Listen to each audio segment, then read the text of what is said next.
silence of the night, once again, we gather in search of the truth, dark, and mystery. It's the Drunk Turkey Show.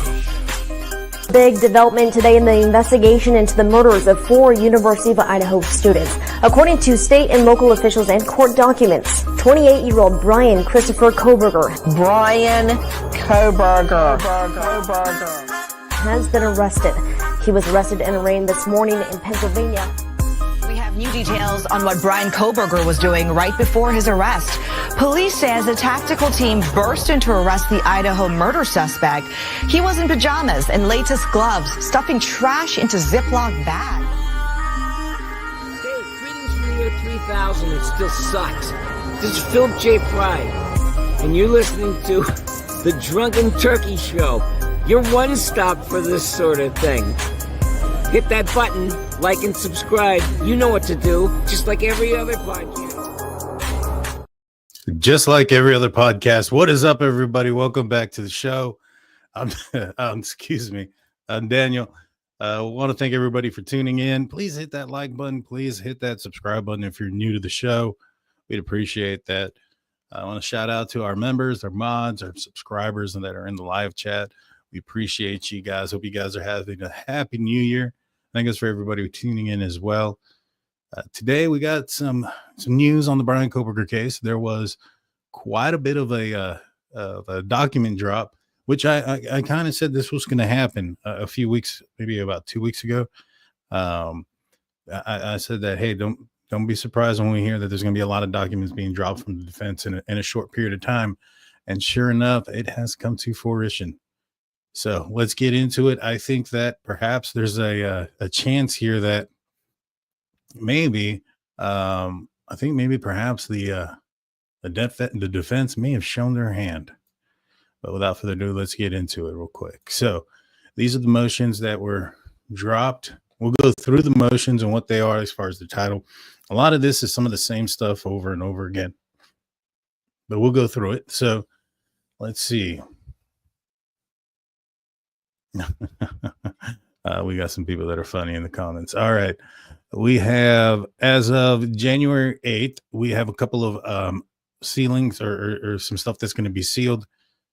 We're looking at the Frank's hearing, the amended memorandum, the state's objection to the genetic information, also the state's objection to the 119 Lamb's Den, Amazon, and Google. And then there was an order sealing exhibits to the state's objection for Apple, AT&T, Pen Trap, and Trace, Mr. Coburger, his apartment, and an order sealing the state's supplemental response to request for discovery regarding expert testimony. Order sealing exhibit for state's objection to defendant's motion to compel.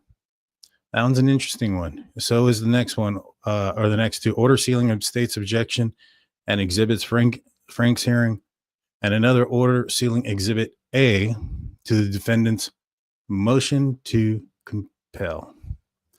All right, let's look at that one real quick.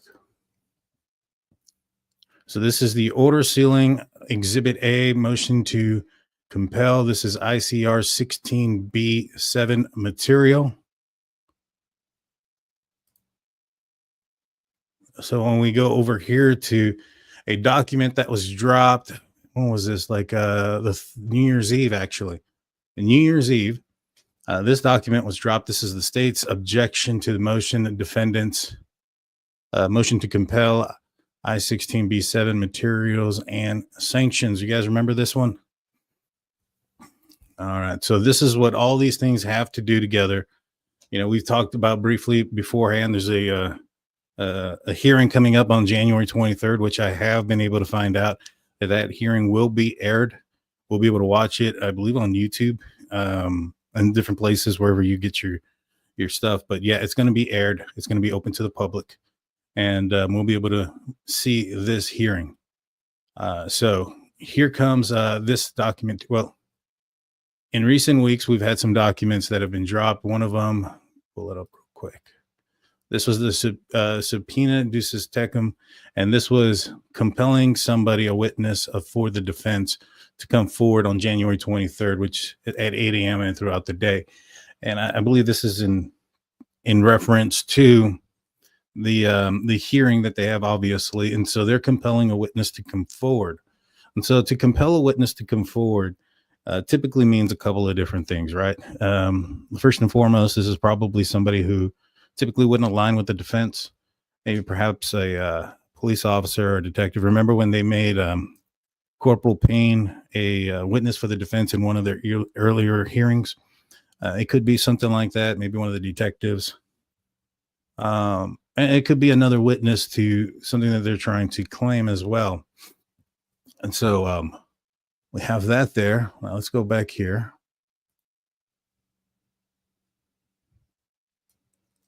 All right. So this is oh, that's the wrong one. So this is the state's objection to defendant's motion to compel. And, you know, I was going through here and what I noticed is, let me find it. Oh, man, I thought I highlighted it. My mistake. It's not going to be too hard to find. Here it is. All righty. So in page 2, and this is the part, and it says the order refers to ICR 16B7, which the state's in relevant parts. So this is all to the motion to compel. We have the subpoena to compel somebody. We have a subpoena of things that are being sealed referencing this ICR 16B7.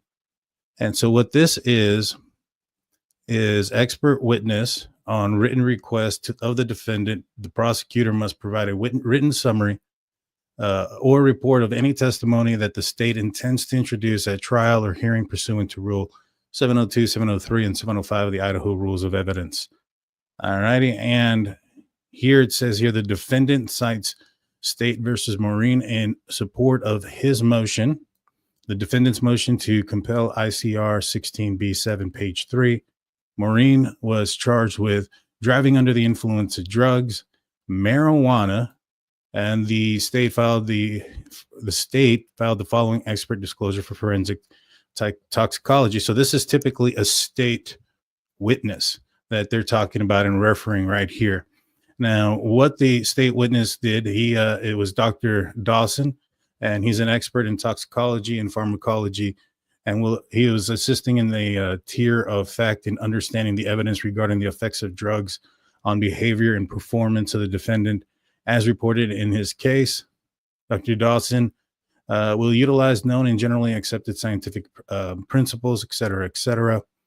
And it says here, Dr. Dawson testified that dilated pupils, confusing speech patterns, impaired to balance, and other psychomotor function like a convergence. Now, this is the Morin case that they are citing specifically.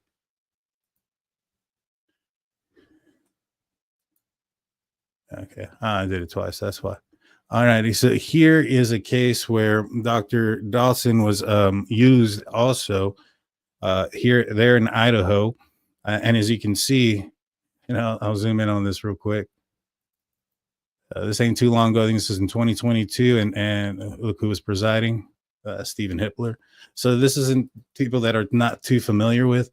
And in this case here, Dr. Dawson was also had a part to do with this. So just the factual background of it, of what happened, just briefly. In January 2017, Bodenbach shot and killed Ryan Banks. The state charged Bodenbach with first-degree murder, commission of a crime with a firearm and possession of cocaine. Following evidence was elicited during trial. And the argument, or where Dr. Gary Dawson comes in, is it says here in response to Bodenbach's testimony that he consumed cocaine and Xanax. So he was claiming that he was on cocaine and Xanax, and that's what made him basically do what he did. And Dr. Dawson came in saying that he testified that the effects of cocaine and the cocaine providing an instantaneous high that lasts a relatively short period, typically an hour or less, with an hour and a half being the maximum. Dr. Dawson testified about the Xanax dosage and common effects. Dr. Dawson opinion that 4 milligrams is a huge dose for somebody who does not regularly take Xanax, and he would expect to see that person become unresponsive and sedated for possible 12 to 15 hours. Now, the reason why I'm bringing up this case and what he's saying here is this isn't a case that Ann Taylor or Bryan Kohberger's defense team brought up. They brought up the Morin case. And in the Morin case, as I mentioned, this was specifically a DWI or DUI, and they were charging him under the influence of drugs, marijuana. And he was testifying to the specifics of the reactions and how the effects of marijuana took place in this case. And so, in my opinion, when you look at, all right, this is somebody that is going to be compelled. This is somebody from typically the state, and they are citing Morin, the state versus Morin. I believe that the defendant or the person, the witness that they're going to be bringing is probably going to be Dr. Dawson, since he's usually somebody who is a witness for the state. This is probably why they have to do the motion to compel. Now let's remember that this is a defense witness. So a defense witness bringing in a toxicologist would be interesting, right? I mean, that's saying that there may be some sort of intoxications or intoxicants or whatnot involved into this case at some point. Now they're talking about marijuana, right? So that is the specific drug that they refer to, or that they refer to the specific case, excuse me, where marijuana was the drug that was required. So I have had conversations with Howard Bloom. He has had other conversations on other places, and he has put out there that indeed that the police or that the prosecution is expecting, or maybe not the prosecution is expecting, but that from what he understands is that one of the defense angles is they were going to try to press one of the surviving victims, if they were under the influence of potentially, drugs, potentially marijuana. And so I think that the drug that potentially would be, or the most likely would be argued by the defense here, is going to be marijuana, which, I mean, I think if their argument is that, the witness's testimony, whether it be Dylan or Bethany or whatever that they say, isn't trustworthy because of the potential, state of if they had been smoking or consumed THC at some point that night, would it have had a psychedelic effect or something like that to maybe perhaps make their citing untrustworthy or what's the word I'm looking for? Starts with a C. Gosh. Credible, if it's not credible or not. Now, when we go back to the probable cause affidavit, the citing of the person that they saw in the house, one bushy eyebrows, taller guy, et cetera, in my opinion, all of that wasn't necessarily to say that this was Bryan Kohberger, although the description doesn't exclude Bryan Kohberger. What majority of everything that they were saying in that part of the PCA was referencing the time that the crime was committed.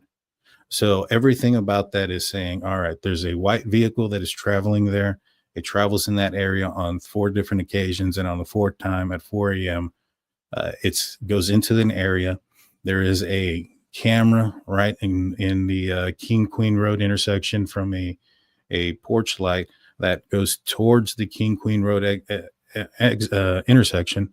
We know that that's a one-way in, one-way out. So if somebody drove in there, there's not another way to drive out of there instead of that intersection.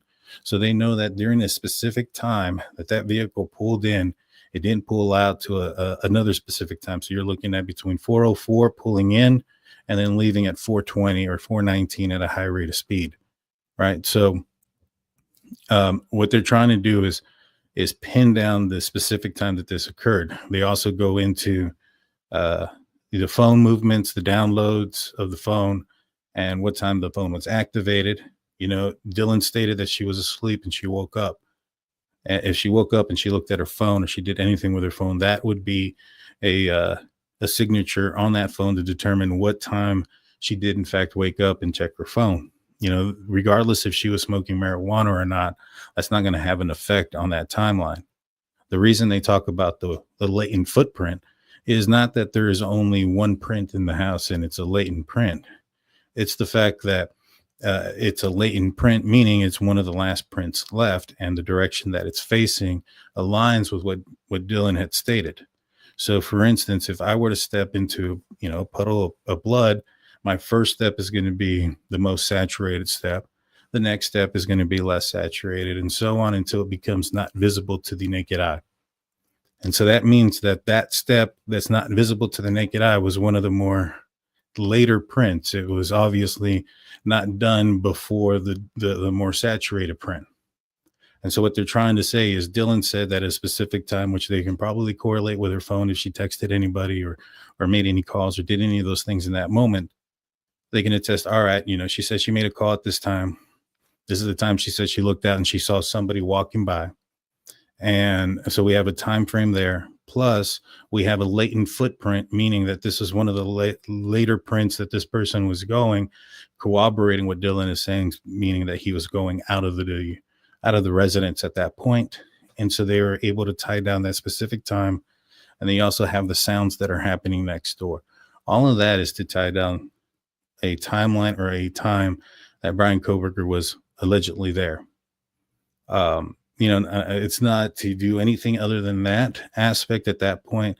The knife, the DNA on the sheath is what's putting Bryan Kohberger in the home. His phone not being connected to a tower is giving him the means and the opportunity, since he's no longer in the area, et cetera, et cetera. And so I think that even if they have an expert that comes out here and testifies that Dylan or Bethany may have smoked marijuana throughout the night, I don't think it's going to have any effect on anything else that is determining the time in which Bryan Kohberger is alleged to have gone into that house.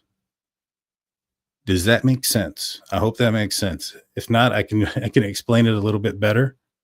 I can try to explain it better, but that's what I am gathering from all of the evidence here and everything that we're seeing. There are other cases they could have pulled from. They decided not to. They referred specifically this one with Dr. Dawson, who had testimony against somebody when it came to the potential of the effects of marijuana. And then you have the fact that this is a motion to compel. So this is probably somebody who's not talked with the defense team. This is somebody who's probably made court statements or has arguments in court already that say a specific thing. And that's why they're bringing him, as a witness. They're going to say, all right, in your, expertise, this, and this. And if he goes away from what he's saying, that he said in the past, and they can obviously go say, well, in this court hearing against Martin or against Boba, whatever his last name was, I couldn't pronounce it. In those different hearings, you mentioned this, that, and a third. And so I'm interested into how else they're going to try to manipulate this. But I believe that is going to be the angle that we're going to see, is we're going to see that there's going to be some sort of accusation of marijuana use that night. Maybe that's the reason why they wanted to talk to Bethany. Maybe perhaps if it was Bethany and they were trying to bring her in, they may have wanted to talk to her about her activity throughout the night, if she had consumed anything, things of that nature.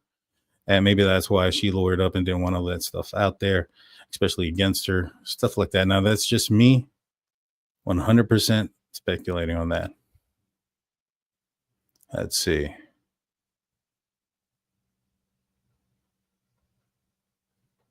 So, yeah, like I said, all this kind of ties in together, in my opinion. Be interesting to see how this goes through. I'll take your questions. I'm here for it out. I'll see what we have starred and we'll go from there. Thank you so much, Allie Books, for your 4-month membership, and also 49er Girl on her membership for 16 months. Thank you so much, guys. We appreciate you. All righty. Let's see. If you guys have any questions or comments, please put a couple of stars there. This show is probably not going to be the longest one or a longer one, just because I don't really have much more to say on it. All right, let's see. Is the rest of the remaining spaghetti left in their pot? Desperado Nuttenberger. I agree. But yeah, I mean, that's what I think we're going to end up seeing. The state is trying to push out the experts that they plan on utilizing in court. That was one of the arguments that they had, or one of the the documents that got dropped. And so, I'm not sure if we're going to hear this argument during this time, but I do think we probably hear this argument at some point. I think it could be during this hearing. It might be a little bit later, but regardless of the fact that they're utilizing experts in this manner, I think it's probably going to be something like this.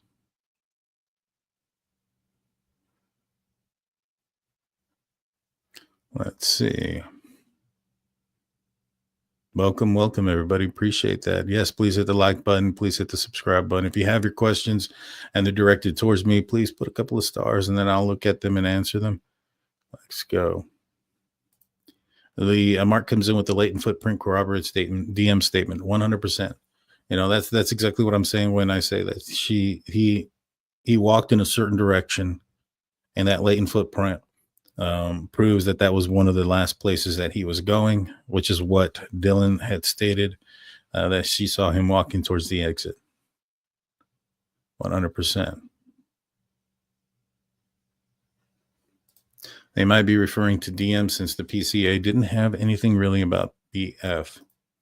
It could be. I mean, I don't know. I've not talking to any of the parties that are associated with Dylan or Bethany. I have no connection or sources or anybody that talks with them. I have no idea. I know some of, I guess, the story that has gone out, or that not necessarily the story. I know some of the things that they may have said early on to officers, that matches the PCA. But outside of that, I have no idea of anything. And I think I've told you guys that, that I knew that what was in the PCA was explained early on in this investigation. Okay. Do you think they drug tested the girls? I don't know why they would, because the girls didn't do a crime. Well, I mean, maybe. I mean, you can't go into a crime scene or into the first moments of a homicide and have your mind set on these people didn't do anything. You know what I mean? You would have had to have investigated them. From my understanding, they were heavily investigated. So was like Jack DeCore and some of the other people that were cleared. The reason they were cleared was because they were heavily investigated, DNA, fingerprinted, the whole 9 yards. And, you got to go in there thinking, okay, did this person maybe perhaps have something to do with it? And, testing them for narcotics and alcohol would be one of the first tests that you would ask, like, hey, would you be interested in doing one of these? Now, we know that Bethany went to the hospital. From what I understand, she's the one that passed out and ambulance had to take her. They would have done, a toxicology on her and things of that nature. So, she is the one that Bryan Kohberger's defense team was trying to grab or to get, to testify in the preliminary hearing if there was going to be one. It could be Dylan, it could be Bethany. I have no idea. And with that being said, I mean, there's a chance I may be wrong, with what this says.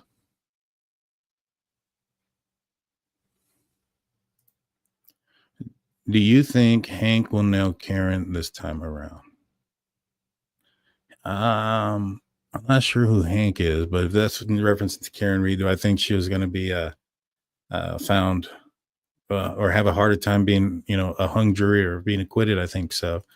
Based on what's going on right now. Now, the emotional aspect of it still exists, right? They're going to bring up Proctor. They're going to talk about him and his behaviors and things of that nature in that case. And, that's going to be something that the prosecution is going to have to overcome.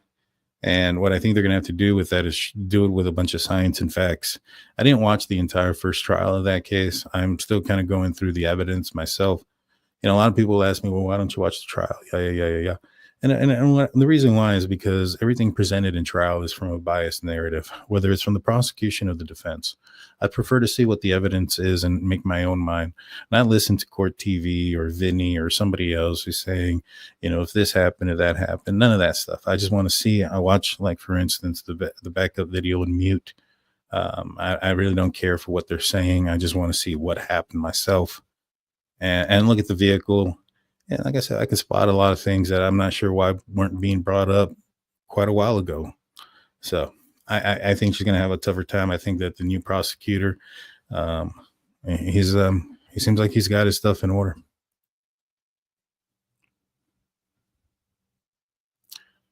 Jen asks me if I'm going on truth and transparency. Probably not. She invited me. I said, yeah, let me know. And she hasn't let me know anything. So probably not. I just want to show that I'm not, not afraid of anybody. If somebody wants to debate me or talk about things, I fairly believe that the truth will prevail. I'm not twisting anything. I'm telling you guys exactly what it is. I'm telling you guys exactly that the prosecution is going to try to claim that, or the defense is going to claim, in my opinion, that one of the surviving victims was essentially under the influence, and that might contradict or maybe make her testimony less credible. I think that's 100% where they're going with it. That's my opinion. And most people would say, the pro-Coburger side will be like, oh, so there was drugs involved, this, that, and the third. It's marijuana. It's like, it's legal, like just about 3 miles away. So what's up, Jason Truth? Thank you for tuning in. Any idea when we will finally get to get a trial? Oh, the trial's already. Oh, for Karen Reed or for Coburger? For Coburger, I think it's set for August. I have a strong suspicion that that's going to be when it does go.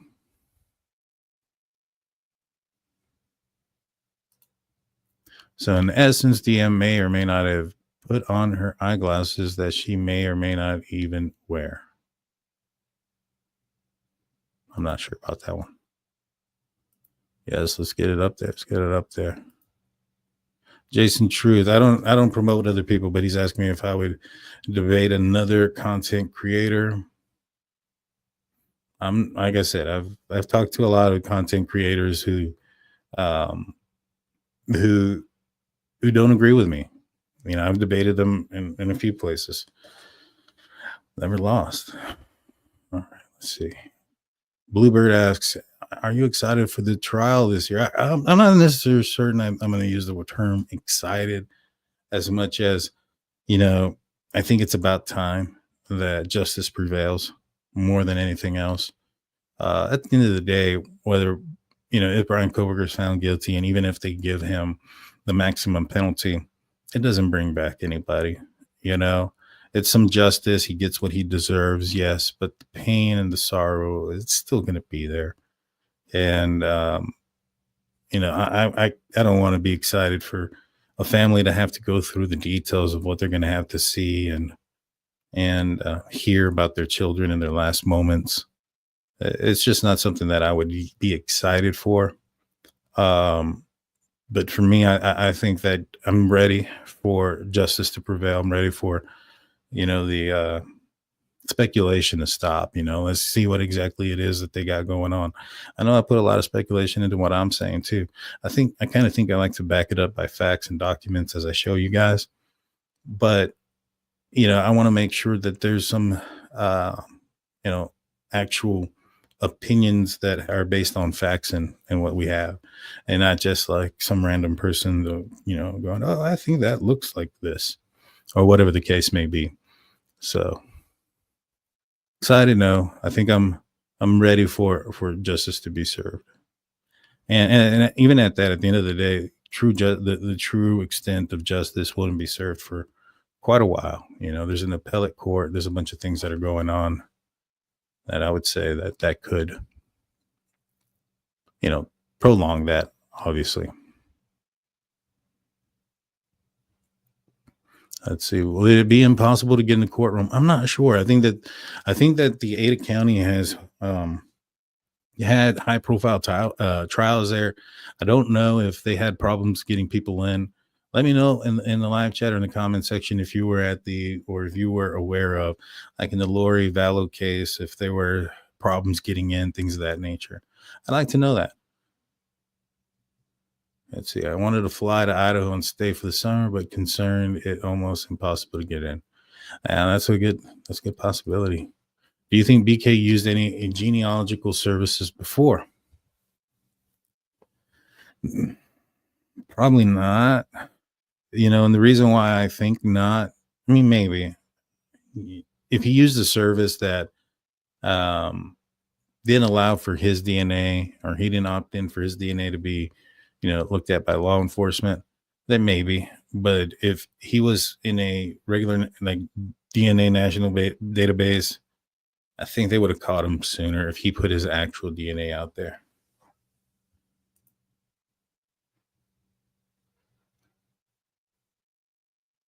Pete will bust you for bud, even though it's legal in New Jersey. Yeah, and I'm sure Idaho will too. It's not legal there, but that doesn't necessarily mean that if somebody's smoking marijuana that it's affecting them like acid would or something, just because it's illegal in that state.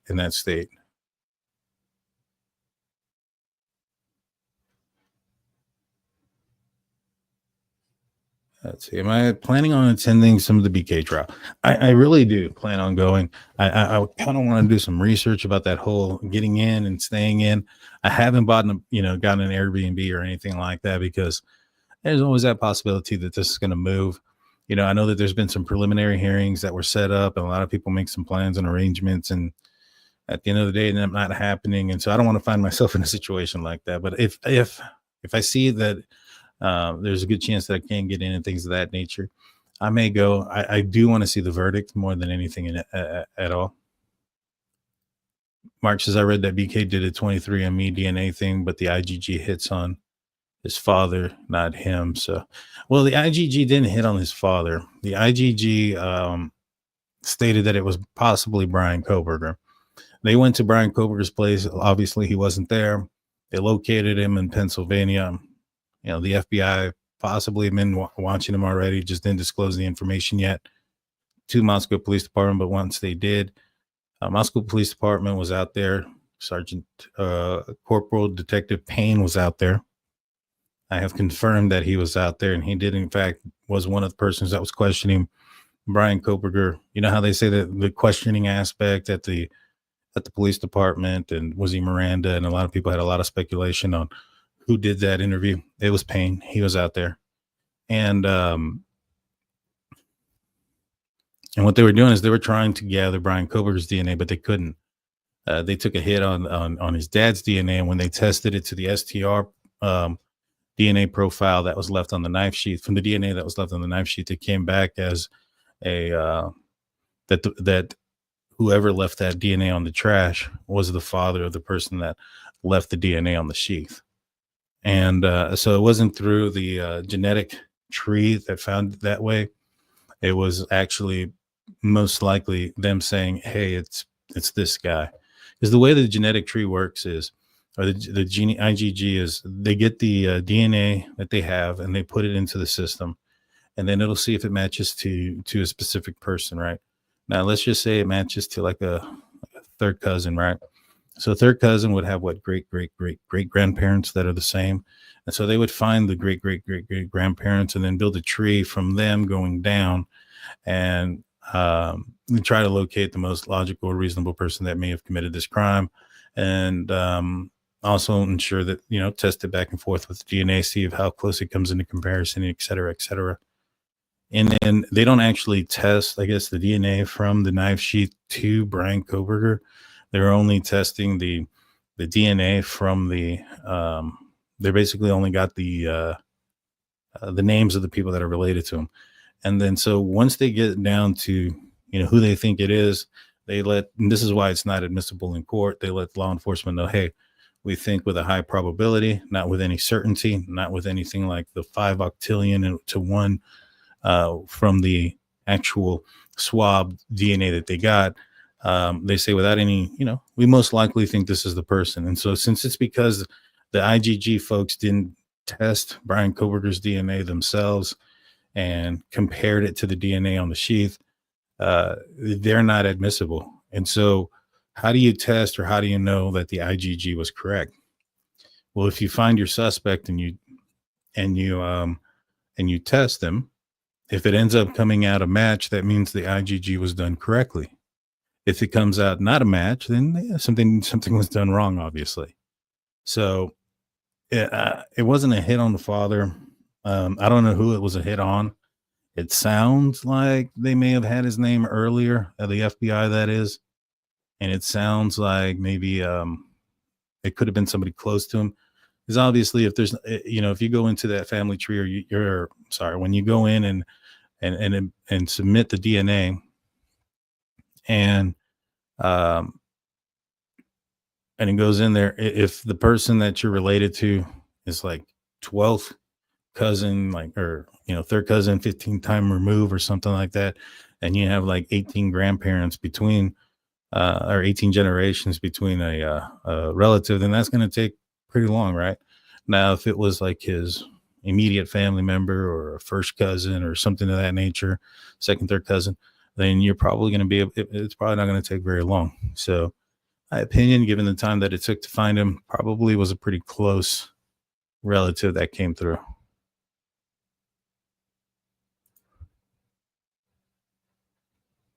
Clarification, substituted eyeglasses. Mary.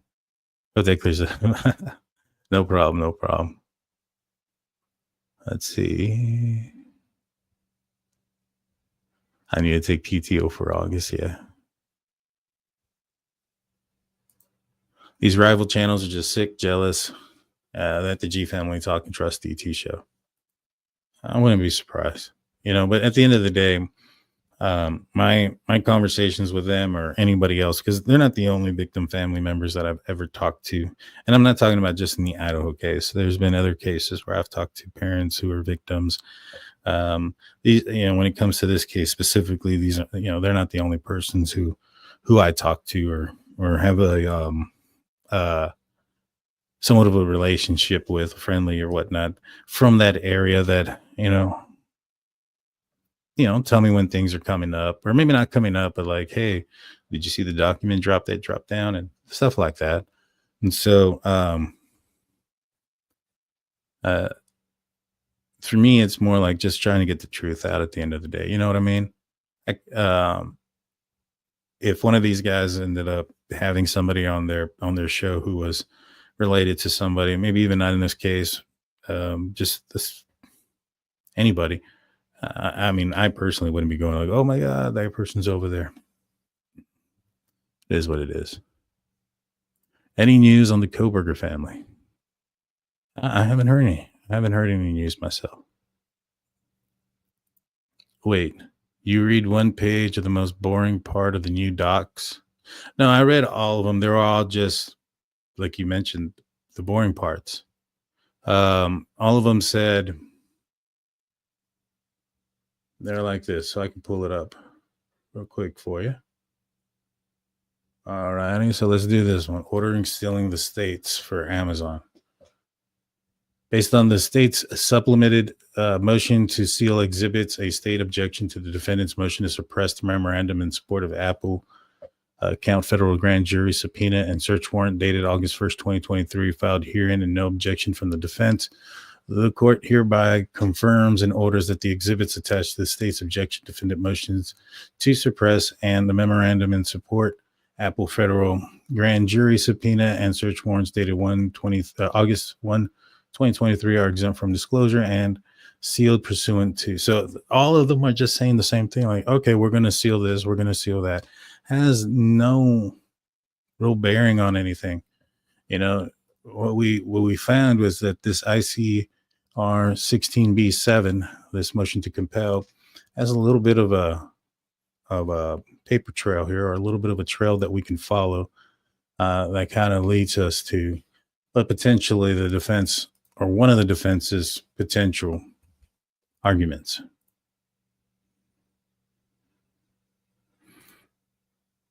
No, I wouldn't say there's new information. It's just all the same stuff that they've, they filed an objection. It was under seal. And now this is the no objection to the sealage. It's all the same stuff. Let's see. Do I not care about the experts the state has disclosed? They don't have to disclose anything till January 16th. The 25 experts that they have, they reference blood pattern or blood splatter experts, fingerprint experts, DNA experts. I think another one that was mentioned in another document was the FBI expert that testified that, or is going to be testifying that it's a 2011 to 15 or 16 Elantra. So, yeah, I mean, am I concerned about any of the state's expert witnesses? Not really. Oh, no, I didn't see your email. I apologize. My emails have been working kind of weird. I'm barely about to open them, to be honest with you.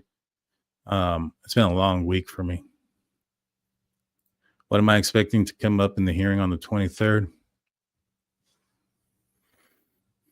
I mean, they're going to have their motions to suppress certain information. We're going to find out, I guess, what some of that is. And it'll probably not be suppressed. I think the comment was about the state's witness, which are discussed in the previous document reviewing, stating on page 6. Oh, okay. Let's see.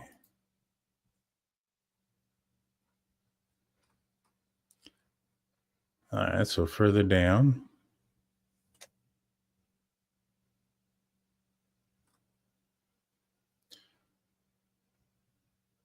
All right, so yeah, I did read this earlier. So turning into the case on the hand, December 18, 2024, the state disclosed 25 potential experts the state intends to call at trial.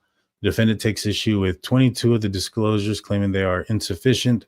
All 25 state disclosures comply with the court order and ICR 16b7 and are not of the generic discovery response as presented in Morin. All 25 disclosures encompass more than a mere list of topics or general subject matter which an expert witness may testify. Each of the disclosures informs the defendant the main opinion to which the expert will testify and the CV, which the opinion based on required by Koch for experts where the state does not have the report further held by Koch.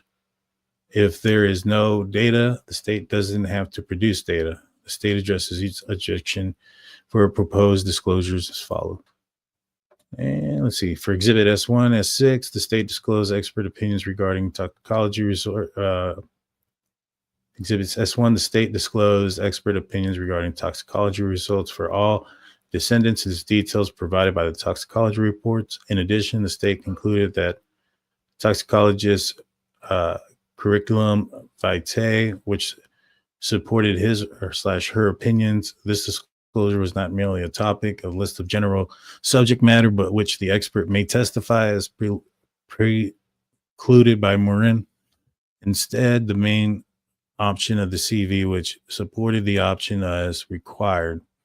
As noted by the Koch court, the Idaho rule is not as broad as the federal rule, which requires basis and reasons for opinions, whereas the Idaho rule requires the fact and data for those opinions.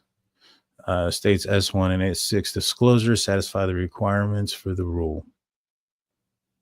And then they talk about the state disclosed special agent balance, which we were already aware of that. And I was already aware. We talked about 22 of the 25 potential experts that were going to be at trial. It was fingerprints, it was the blood spatter, and several others. And their argument was that they didn't give an expert opinion or report. And basically what this all says is that you don't have to. Now for balance, let's see what's going on here. The state disclosed was adequately specific. For example, S2, SA Balance will provide his opinion on the general location in which the target cellular phones were located at various times before and after the homicides at 1122 King Road and the cellular phones' directions of travel. The attached report detailed the cellular the target cellular phones analyzed, the data analyzed, and the direction of travel. In addition, the defense was directed to the cell phone records provided by AT&T and the test drive files which supported the report. The defendant appears to be requiring compliance with federal standard, which is much broader than ICR 16b7. The state's disclosure provides defendant with adequate notice of balances anticipated testimony to satisfy the requirements. For Exhibit S6, S4, defendant correctly agrees. These disclosures meet ICR 16, Exhibit S7 and 5, or 5 and 7. The state disclosed 2 likely fact witnesses as experts out of abundance of caution and was clear about of intent. All right, that's interesting. So the disclosed 2 fact witness experts out of abundance of caution. So they may use them. That might be somebody who's going to, if, for instance, the state or the prosecution, if the defense has an expert on something that they're not like that the state thinks that they could bring up, these guys are going to be, I guess, on standby, kind of, so to speak. The defendant's argument that the state erred in good faith disclosure without merit in the event either of these witnesses are fact experts within the meaning of ICR 16b. It is clear from each disclosure exactly what these witnesses will testify to based upon provided disclosures. All right, Exhibit S8, the state disclosed the vehicle identification expert. So we talked about that one as well. The disclosure specifies he will testify to his use of forensics, audio, video, and image analysis program. Interesting. So, the audio part, I think, is interesting. And the reason why I think that the audio part is interesting is because in the Linda Lane footage, you can see at a certain point, Bryan Kohberger allegedly parks there for a second, and then he turns around and then he goes back towards the victim's house, right? And that's where it was written that he either attempts to park or do something, right? By the King Road residence. Then he goes and makes a 3-point turn at the intersection. Well, when he's out there in that area turning around, he's stationary and he's turning the wheels. When you do that, you leave particles of your tire behind. And, I often mention this, that, well, if you have a video and you have a timestamp of when the vehicle that you suspect was in the area was the person that is operating, was the person that committed this crime, you have a timestamp of that vehicle and the location of where they turned the wheel in that direction. Now, we all saw pictures early on, first day, that they were taking samples and pictures and things of that nature of the tire marks throughout that entire area. And so let's just say they didn't get that Linda Lane footage for a couple of weeks or whatever. They can still go back to their what they collected the first time when they were there in the pictures and coordinate which one was which, and then you can narrow down your suspect if you end up getting in contact with this vehicle and the tires have remained. He changed his tires. It wasn't a very long time between the time that the incident occurred and the time that he was arrested. And if it was on his trip or while he was in Pennsylvania, those things would have, there's a good possibility that they could have been recovered. It hadn't been a long time. It takes a while for those to be discarded. And if he solely did it because he committed a crime and tires were good and he wanted just to get rid of them, most likely that those tires would have been recycled and, sold, stuff like that. All righty. So let's see. Image analysis. So yeah, like I said before, that they were going to bring on the expert that looked at the vehicle. Let's see. Exhibit S9, the state disclosed Kathy Mabbitt, the Latah County coroner. The state specifically detailed each opinion to be proffered. The opinions were supported by the act, attached death certificate, authored by the coroner. Exhibits S10, S13, and 14. The state disclosed forensic detectives. This disclosure specifically listed each forensic item to which witnesses would testify regarding the witness expertise is the process of extracting and identifying the data that is on each of the listed devices.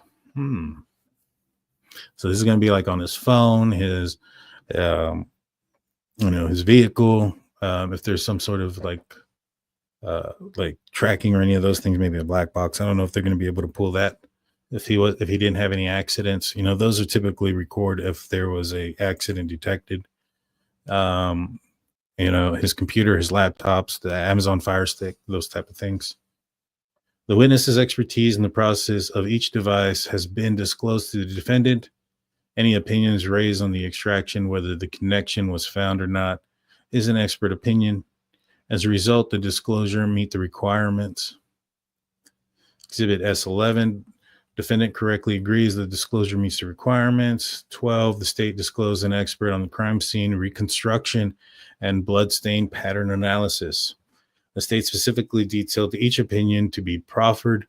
The opinions were supposed to be attached, were supported by attached reference, report, and CV. The state's disclosure provides the defendant with adequate notice of this expert's anticipated testimony to satisfy requirements. The defendant has identified areas through the disclosure for cross-examination, which only evidences the adequate of the disclosure. Defense should be able to cross-examine with no particular difficulty, satisfying the goal of Rule 16. S15 through S25 all relate to Idaho State Police Forensic Lab experts. First, the defendant claims not a single DNA expert opinion or report was produced. This is simply not true. In each of these responses, the state refers to the defendants to specific lab reports and the corresponding Bates numbers.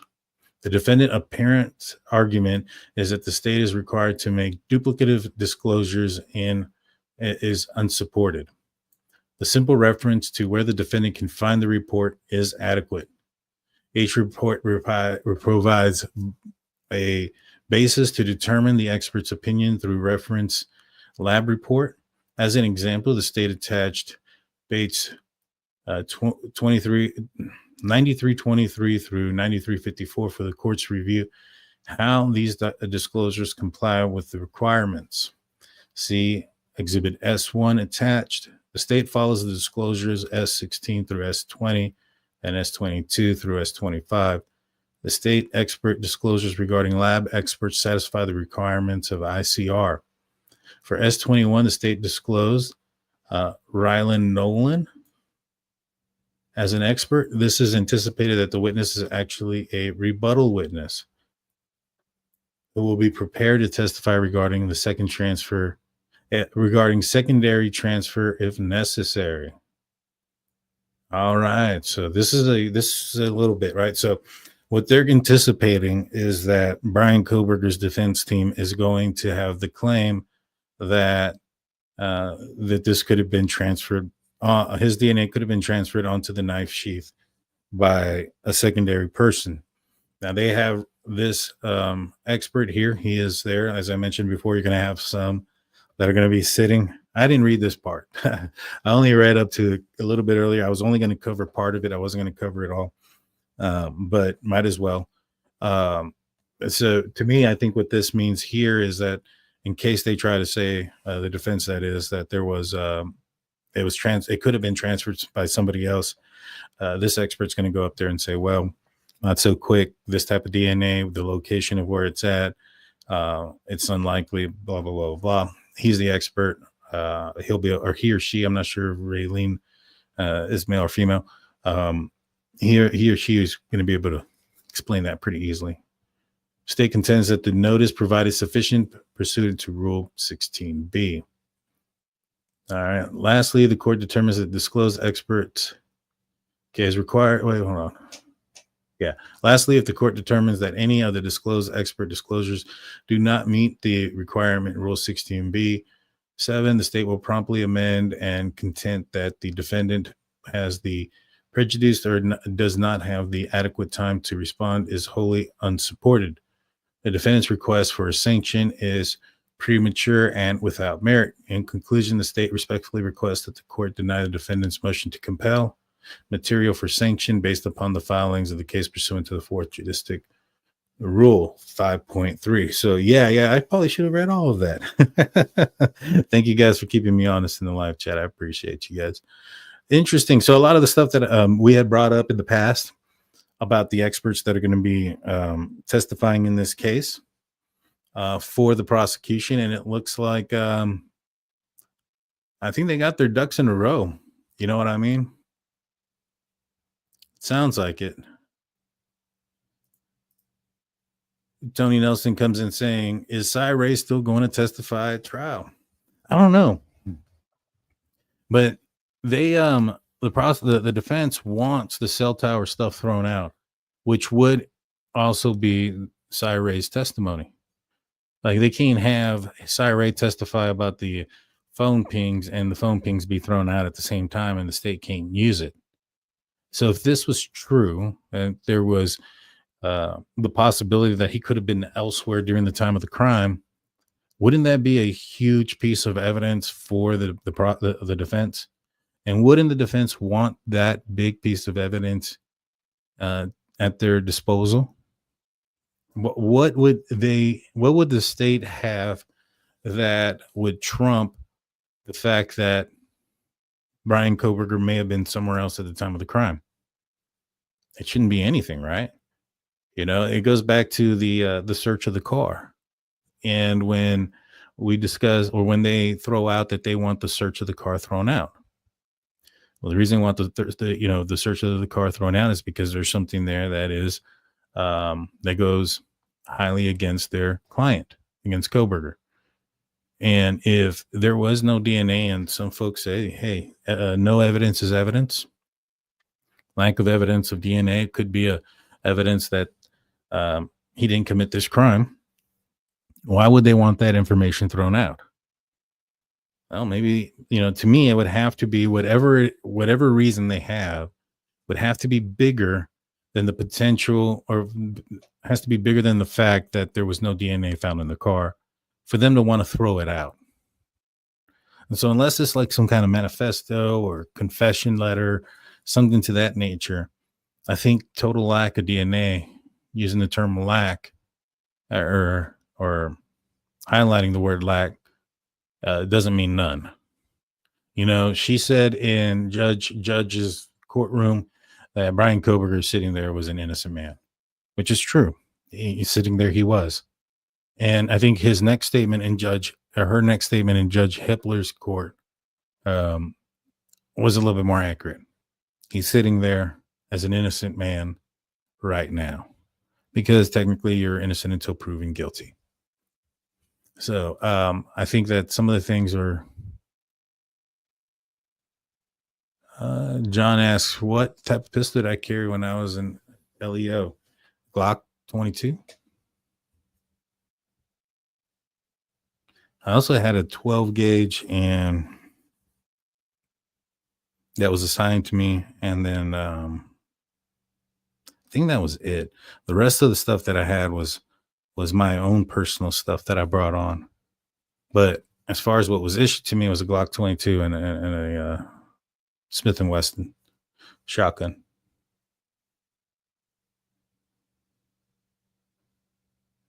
Let's see.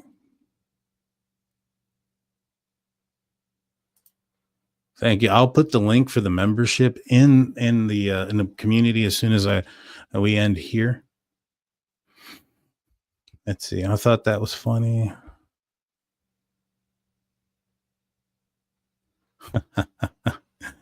My daughter walked in, said, "Haven't heard that voice in a while." Well, hello, Miss Paula's a 12-year-old daughter. Hope you're doing well. Let's see. All right, I am back. And somebody wrote in here, presumed innocent. Correct. He is presumed innocent. Presumed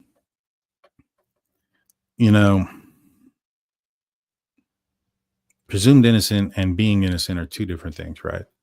That is that, that doesn't mean that he didn't commit the crime. It just means that you can't punish him as if he did. Right now, if there's, evidence to believe that there would be a safety issue if he was a free person. That trumps the, presumption of evidence there, right? Or the not so much the evidence. I'm sorry, the presumption of innocence to a certain extent. It allows the the person to stay behind bars. Now they have a right to bail and things of that nature, but depending on the heinousness of the crime, they don't get it. But it doesn't mean that they get the justice served to the full extent of the law. He's not getting executed or any of those things. And so presumption of innocent, yes. Maybe lack of DNA means the car was so clean that it lacked BK's DNA. No, I don't think so. I don't think that would be something that the defense would be bringing up. If that was the case. But even if that were the case, if it was so clean that that even BK's DNA wasn't in there, why would you want to have that thrown out? Even though that, how does that trump not having the blood in the car? The defense is probably going to be arguing, saying, "Hey, how could he be there? Not one drop or not one whatever, right?" And so that would be a huge argument there, even if he did clean it.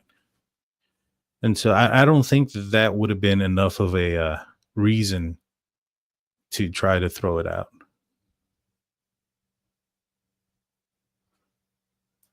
Oh, you're welcome, John. Appreciate that. I miss Gonzo's comment. Let me go back. If you can redo it again, I'd appreciate it.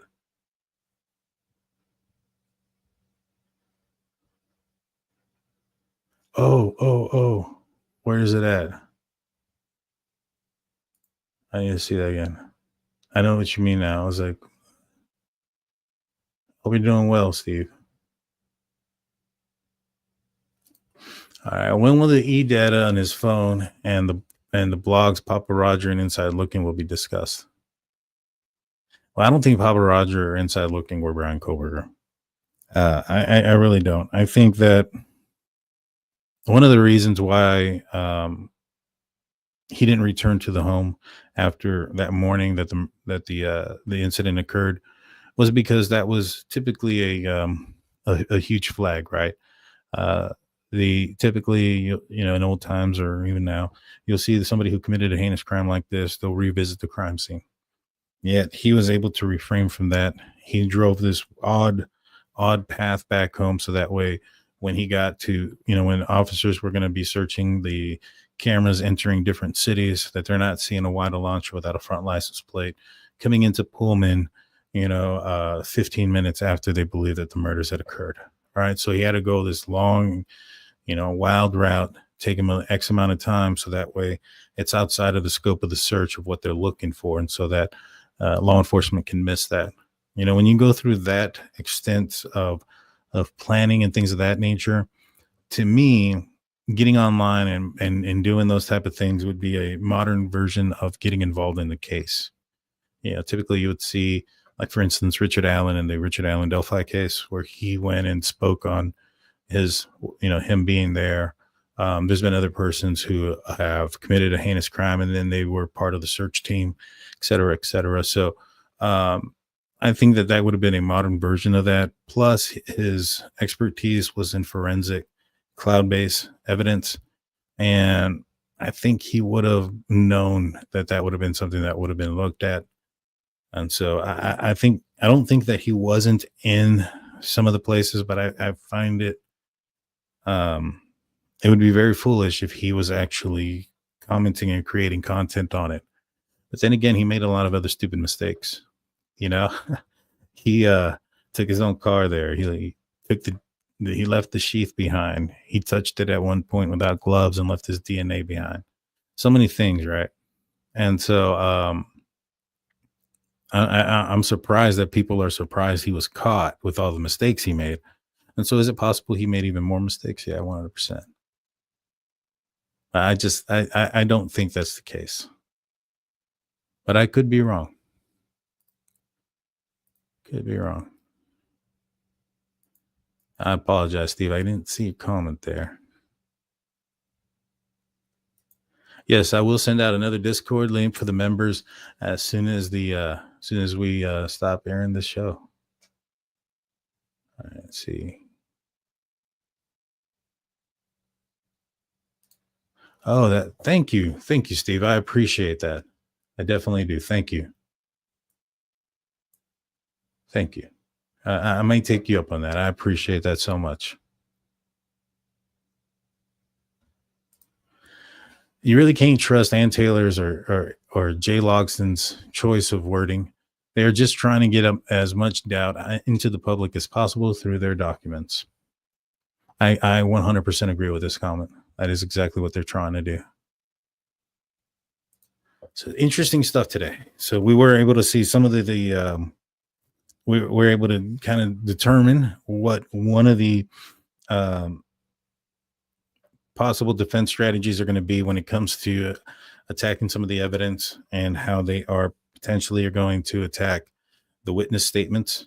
I think that although they may have, an argument saying that maybe somebody was under the influence of something, it doesn't trump the hard facts, the DNA. I mean, the hard facts, the evidence there that puts the time of the incident at that time and, well, Bryan Kohberger out of a phone and everything else that he was doing at that same time.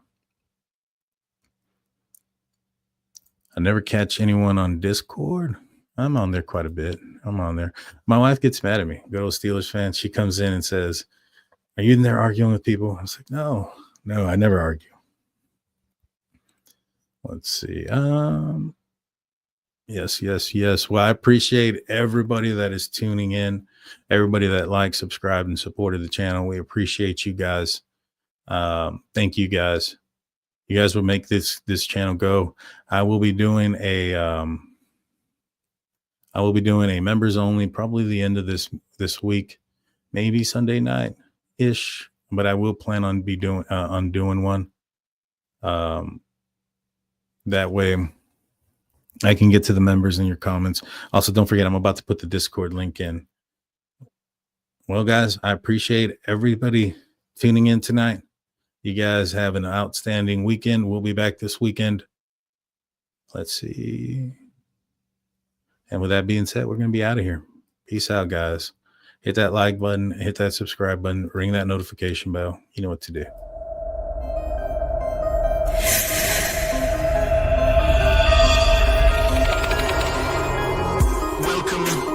Ladies and gentlemen, sleuths of the night, once again we gather in search of the truth, dark, and mystery.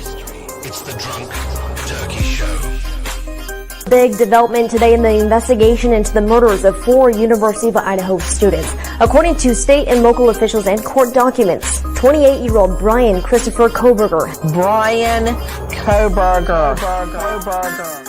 has been arrested. He was arrested and arraigned this morning in Pennsylvania. We have new details on what Bryan Kohberger was doing right before his arrest. Police says a tactical team burst in to arrest the Idaho murder suspect. He was in pajamas and latex gloves, stuffing trash into Ziploc bags. Hey, greetings from the year 3000. It still sucks. This is Phil.